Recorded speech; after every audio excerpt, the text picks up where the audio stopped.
What's up guys, it's Katie, and today we are talking Game of Thrones Season 7, Episode 3, The Queen's Justice. So much happened in this episode, and I feel like I say that every week, but I'm serious. So much happened in this episode that I don't even know where to start. Whew, alright, let's just start at the beginning. Let's do it. So like we all predicted, this episode opens with Jon coming to Dragonstone to meet Daenerys, and of course on the beach he is met by Tyrion Lannister as well as Missandei and ushered into the Dragonstone throne room, which was an interesting scene. Now they couldn't let us have Jon and Daenerys meet immediately, they had to kind of wait a few minutes. So before that we kind of had this nice little scene between Varys and Melisandre, and they're kind of both, I don't know, they have like a lot of similarities as characters, so it was kind of nice to see a little scene from them. Basically him being like, don't ever come back, and she's like, well listen, we're both gonna be back here because trust me, we're meant to be here. And that was a very interesting scene between the two of them. But god, I just want to jump to Jon and Dany meeting for the first time, and I don't know what I was ever expecting it to be, but it was so cold. Like, it was such a cold scene of like, bend the knee, I will not bend the knee, but bend the knee, I shall not bend the knee. I mean, this scene was probably the most that we could have ever expected from this scene. Like, I feel like we all could have predicted it. It was very, I don't know, nothing really surprised me from it. Jon has to stick with his values and his beliefs, and that's why we all love Jon. Dany has to go with her beliefs and what she thinks, and that's why we love Dany. And it's so funny because I think as the audience we're sitting there knowing these characters so well, but them having met for the first time, we're like, just trust each other. You guys are both gonna be on the Iron Throne anyway, you're related, like let's just get this over with. Can someone just tell Jon that he's a Targaryen and then they'll be buddies and they'll just like make it work? No, of course not. It can never be that easy in the world of Thrones because, gosh, just like watching them butt heads and like argue with each other, like I'm the better one, no, I'm the better one. So then last week, as I predicted, Theon was freaking rescued, and it made me so mad. I mean, I kind of wish that he like washed up on a deserted island somewhere, but when he got rescued I was like, man, that guy's got 9 lives. Theon's a cat, okay? He survives everything out of every single person that shouldn't live. I mean, think about all the amazing characters and all the amazing people who have died on Game of Thrones, yet Theon continues to live. How many of you out there feel the exact same way? You're like, gosh, Theon, why do you keep surviving? A lot of you last week told me that he was a coward because of his circumstances, being captured by Ramsay Bolton. Well, you kind of have to look at Sansa and be like, okay, Sansa was the same sort of way. She may not have been physically tortured like Theon was tortured, but in this episode, she proved to everyone that she could still be a leader, and she took the horrible things that had happened to her and turn them into being a good leader. And I'm sorry, Theon was always a coward. Theon was Robb Stark's best friend. Ned Stark took Theon in as a prisoner of war but treated him well. He lived in Winterfell like he was a person of Winterfell. He was welcomed into the family and befriended Robb Stark and then betrayed him. I'm sorry, but I have no sympathy for Theon Greyjoy. He betrayed his best friend for his father's approval and didn't even get that at the end. No. He's a coward to the end. And what's funny is that he keeps living. It's crazy. It's like, gosh, the cowards live, but these like people that want to actually make good change to the world, like Ned Stark and Robb, though very naive, wanted to just make a better world, but still, they all gotta go, and Theon survives. Ugh.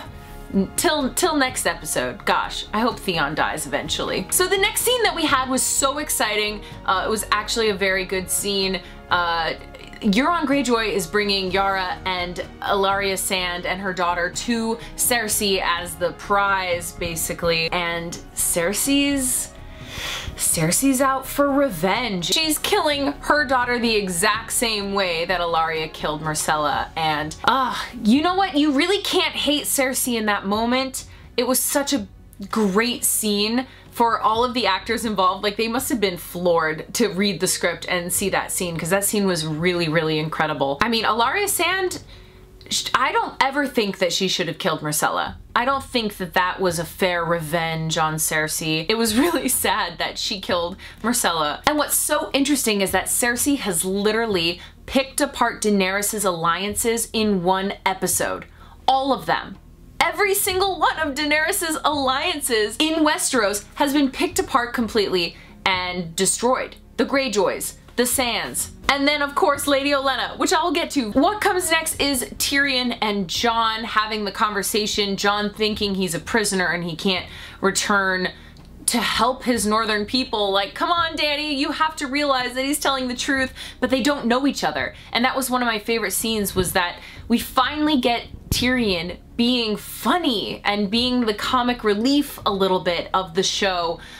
He's always so witty and always had the best things to say, and we finally get that back in this episode. And it's been a while, all right? He's got some amazing lines, but this episode, there were like 4 or 5 that I wrote down that I was like, yes! Oh my gosh, that's a great Tyrion line. Yes, that's amazing. And soon we'll all be wearing t-shirts. Like, I drink and I know things. But that's what I love about Tyrion, is the fact that he is actually so intelligent, but also so hilarious at the exact same time. So the scene with him and Jon just being like, I need dragonglass, and Tyrion telling him that he needs to get to know Daenerys. He needs to ask her people what they think of her, because they're really not that different. And it's so true. As audience members, we're like, yes, you're right, Tyrion. I feel like Tyrion's just an audience member. He watches Game of Thrones each week and he's like, listen up, I got the answers for you. So then Jon and Dany have this scene where Dany is allowing him to mine the dragonglass to make weapons, and it's never clear if she actually believes him or not, but she did say something that I found very interesting, which came into play later. Did you guys realize that she said, you've lost 2 brothers? Meaning Robb and Rickon, because those are the 2 that were made public. But apparently Ramsay Bolton already killed Bran and Rickon. Does Jon know that Bran is alive out there? How would Dany know that Bran is alive out there? I feel like the word on the street in Westeros would be all of the Stark children are dead except for Sansa and Jon. Maybe some people know about Arya, but the fact that she said 2 and not 3 brothers dying, because she was referring to her own brothers and naming them after the dragons, that was so interesting to me, because I was like, wait a sec. No, because the talk of the town, they think all of the brothers are dead. Like, I'm pretty sure Jon thought that Bran was dead, but then I'm mixing up book knowledge with TV knowledge, because in the book Sam sees Bran and knows that Bran is alive, but at the same time I'm not exactly sure where that ends and the show begins. So I was really curious if you guys caught that too, and does Jon know that Bran is alive? Is that something that the show has covered?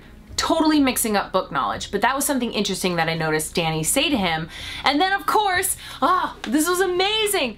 We go to Winterfell, and Sansa's with Littlefinger, and they have this like horrible, oh god, I hate Littlefinger, and they have this like nasty, yeah, you're Sansa, you gotta do all this stuff, and she's like, yeah, whatever. And then Bran comes to Winterfell, and I was like, oh my gosh, I didn't know we'd be getting a Stark reunion and a Targaryen reunion all in one episode. Instead of the Queen's Justice, it should have just been family reunion, because so many families got to see each other either for the first time or again, and that was amazing. I love that Bran and Sansa have reunited. Now where's Arya? Like, let's go. And I literally, at that moment where Bran showed up at the gates, I was like, oh snap! I was not expecting it to be Bran at all, so they really got me on that one, and I was really excited about it. But then Sansa and Bran have a creep-tastic little scene at the werewood, and Bran is like saying some things that he probably shouldn't be saying to his sister. I almost said not in an inappropriate way, but it kind of is a little inappropriate, but he was trying to prove the fact that he could see like what has happened to people, like future and past, and he was trying to explain the three-eyed raven to her, which she didn't quite understand. Yeah, his eyes were so creepy. That whole scene, I was so creeped out. I was like, Bran, this is the creepiest you've ever been. Like, couldn't you just tell your sister, hi, I missed you? And they could have had like a nice little like family conversation. But no, Bran's gotta be creepy, so that scene was very interesting. Alright, so one of my very favorite scenes actually happened after that, where we find out that Sam has actually cured Jorah. That was amazing, and it happened so fast. I literally thought it might be months or years that we'd be waiting to kind of see if Jorah would, you know, survive, and maybe he'd like run to Daenerys' rescue at the last second. But no, he's cured, he's being released, he can go, he can be a free man, and I really liked the Jorah-Sam relationship, so I thought that was really cool. But that was a really nice scene, and I'm hoping Jorah can make it back to Dany to really be able to help her. Alright, now we're getting to the end of the episode where things get so crazy. First of all, I feel like they totally rushed the battle with the Unsullied versus Casterly Rock. It was like kind of montagey, and it made me really sad, but they did that so that they can bait and switch us to realize that the Lannister army went to High Garden, and that is so brilliant. Cersei, I don't know how she knows all of this. I'm starting to think there's a double agent in Daenerys's, you know, people, Tyrion or Varys or someone is relaying messages to Cersei, because I don't know how they could possibly know all of her allies. It's kind of crazy. The Unsullied easily took Casterly Rock, and Grey Worm even knew that this was too easy. Where's the rest of the army? And the rest of the Lannister army, led by Jaime Lannister, ended up going to High Garden to take out the remaining army of the Tyrells and Lady Olenna. And I loved that scene in the end with Jaime and Lady Olenna, where she basically admits, yes, I killed Joffrey. He was a bad seed, and that was a great scene. I loved it. But at the same time, all of these powerful people are being killed off, and it makes me so sad, because I loved Ellaria Sand. I loved the Greyjoy alliance, kinda. I loved Lady Olenna's alliance to Daenerys, and they all had blood out for Cersei, and it's so interesting to me if, in the end, Cersei's demise has nothing to do with her actions, and maybe it's just the Night King coming in and just like tearing King's Landing apart. I don't know. But all of Dany's alliances from the last 2 episodes have been completely wiped out. And now all she has is Jon Snow. Cersei is a smart one, and it's really scary. So I'm really curious to see where that's going to be going the rest of the season. Of course, the preview for next week gave us nothing. Literally gave us nothing. But we do have trailers that show a dragon battle versus Jaime Lannister's army, so I don't know what's going to be happening or what's coming next. I honestly think that Bran might have something to do with the Night King. I mean, I know he can see things, but what if he is the Night King? And what if he has literally played a part in all of this from the beginning of time? Just resurrected or something. Everyone had said that maybe he was the one to cause the Mad King to actually go mad. That is a great theory at this point, because obviously Bran seems like he's lost it. So I wonder what that's going to play into all of this. I mean, Dany obviously wants to take out Cersei for the Iron Throne, but she really needs to realize that that's probably not your biggest threat right now. So curious to see where that's gonna go this season. So much happened in this episode. We didn't even get any Arya. So I'm hoping that there's an Arya reunion eventually. It's, oh gosh, this season is literally up in the air. I have no clue where it's gonna go, but this episode was really intense. There was so much that happened. I don't even know what's to come. There's so many people that I love, but if you love them too much, they end up dying. So I feel like at this point I should just not tell the audience out there who I like because they'll end up dead. But I want to know from you guys, what did you think of this episode? Was there anything that you were expecting that didn't happen, or was there anything that happened that you were completely shocked by? I gotta say, the Bran coming back to Winterfell was probably the biggest shocker to me out of the whole episode. So let me know in the comments below. Please click right here to subscribe to my channel so you don't miss any of my videos, and for more Game of Thrones videos you can click right up there, and I will see you guys next week. Bye!